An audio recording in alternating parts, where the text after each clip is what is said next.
दोस्तों सोचिए, अगर आपकी कार का इंजन स्टार्ट नहीं हो रहा है और जब इंजन खोला जाता है तो पता चलता है कि पिस्टन के ऊपर पानी या कूलेंट जमा हुआ है। तो आखिर ऐसा होता क्यों है? इंजन के अंदर पानी आता कहां से है?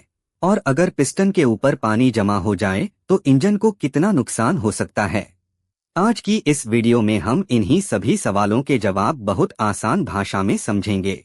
तो वीडियो को अंत तक जरूर देखिए। सबसे पहले एक बात समझ लेते हैं। इंजन के अंदर पिस्टन के ऊपर सामान्य स्थिति में पानी या कूलेंट नहीं होना चाहिए। अगर वहां पानी या कूलेंट दिखाई दे रहा है तो इसका मतलब है कि कहीं से कूलेंट इंजन के सिलेंडर के अंदर जा रहा है। इसके कई कारण हो सकते हैं। सबसे पहला और आम कारण है हेड गैस्केट खराब होना। हेड गैस्केट इंजन के ब्लॉक और सिलेंडर हेड के बीच लगी होती है। इसका काम इंजन के अंदर कूलेंट, ऑयल और सिलेंडर को अलग अलग रखना होता है। लेकिन अगर यह गैस्केट जल जाए या खराब हो जाए तो कूलेंट सिलेंडर के अंदर जाने लगता है और धीरे धीरे यही कूलेंट पिस्टन के ऊपर जमा हो सकता है। दूसरा कारण हो सकता है सिलेंडर हेड में क्रैक आना। अगर इंजन बहुत ज्यादा गर्म हो जाए यानी इंजन ओवरहीट हो जाए तो सिलेंडर हेड को नुकसान हो सकता है। कई बार इसमें बहुत छोटा सा क्रैक आ जाता है। यह क्रैक बाहर से दिखाई भी नहीं देता, लेकिन इसी रास्ते से कूलेंट सिलेंडर के अंदर पहुंच सकता है। तीसरा कारण है इंजन ब्लॉक में क्रैक। यह समस्या थोड़ी गंभीर हो सकती है। अगर इंजन ब्लॉक में कहीं क्रैक आ गया है तो कूलेंट सीधे सिलेंडर के अंदर पहुंच सकता है। ऐसा अक्सर इंजन के ज्यादा गर्म होने या किसी गंभीर नुकसान की वजह से हो सकता है।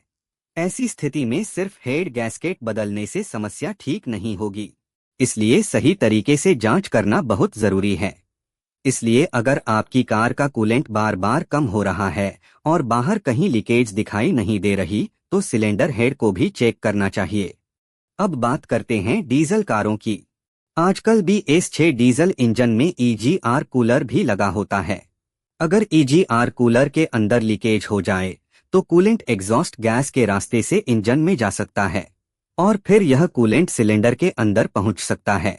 इसलिए अगर आधुनिक डीजल इंजन में पिस्टन के ऊपर कूलेंट मिलता है तो EGR कूलर को भी जरूर चेक करना चाहिए। अब सवाल है कि हमें कैसे पता चले कि कूलेंट इंजन के अंदर जा रहा है। इसके कुछ संकेत होते हैं। सबसे पहला संकेत है कूलेंट का बार बार कम होना। दूसरा, कार स्टार्ट करने पर सफेद धुआं ज्यादा निकलना। तीसरा, इंजन का रफ चलना या झटके देना। चौथा, सुबह कार स्टार्ट करने पर इंजन का कुछ समय तक सही से नहीं चलना। और पांचवा, कूलेंट टैंक में लगातार बुलबुले दिखाई देना। लेकिन ध्यान रखें, इनमें से कोई एक लक्षण देखकर यह पक्का नहीं कहा जा सकता कि पिस्टन के ऊपर कूलेंट ही है। इसके लिए इंजन की सही जांच करना जरूरी है। अब आती है सबसे जरूरी और खतरनाक बात। अगर सिलेंडर के अंदर बहुत ज्यादा कूलेंट भर गया है तो इंजन को बार बार स्टार्ट करने की कोशिश नहीं करनी चाहिए, क्योंकि पानी या कूलेंट आसानी से दबता नहीं है। जब पिस्टन ऊपर जाता है और सिलेंडर में बहुत ज्यादा कूलेंट होता है तो पिस्टन को ऊपर जाने में परेशानी हो सकती है। इससे इंजन के अंदर कनेक्टिंग रॉड मुड़ सकती है। इस स्थिति को हाइड्रोलॉक कहा जाता है और अगर ऐसा हो गया तो इंजन की मरम्मत काफी महंगी हो सकती है। अब अगर आपको लगता है कि आपकी कार के इंजन में कूलेंट जा रहा है तो क्या करना चाहिए? सबसे पहले इंजन को बार बार स्टार्ट करने की कोशिश न करें। इसके बाद कूलेंट का लेवल चेक करें। कहीं बाहर से कूलेंट लीक तो नहीं हो रहा, यह देखें। जरूरत पड़ने पर कूलिंग सिस्टम का प्रेशर टेस्ट किया जाता है। इसके अलावा कंप्रेशन टेस्ट और लीक डाउन टेस्ट भी किया जा सकता है। फिर हेड गैस्केट, सिलेंडर हेड और इंजन ब्लॉक को चेक किया जाता है। और अगर आपकी कार डीजल है तो EGR कूलर को भी चेक करना जरूरी है। एक और बात बहुत जरूरी है, अगर कूलेंट सिलेंडर के अंदर चला गया है तो सिर्फ कूलेंट निकाल देना काफी नहीं है। इंजन ऑयल में भी कूलेंट गया हो सकता है, इसलिए इंजन ऑयल को भी चेक करना चाहिए। Piston, piston ring, cylinder wall और कनेक्टिंग रॉड की कंडीशन भी देखनी चाहिए। यानी सिर्फ पानी निकालकर इंजन को चालू कर देना सही तरीका नहीं है।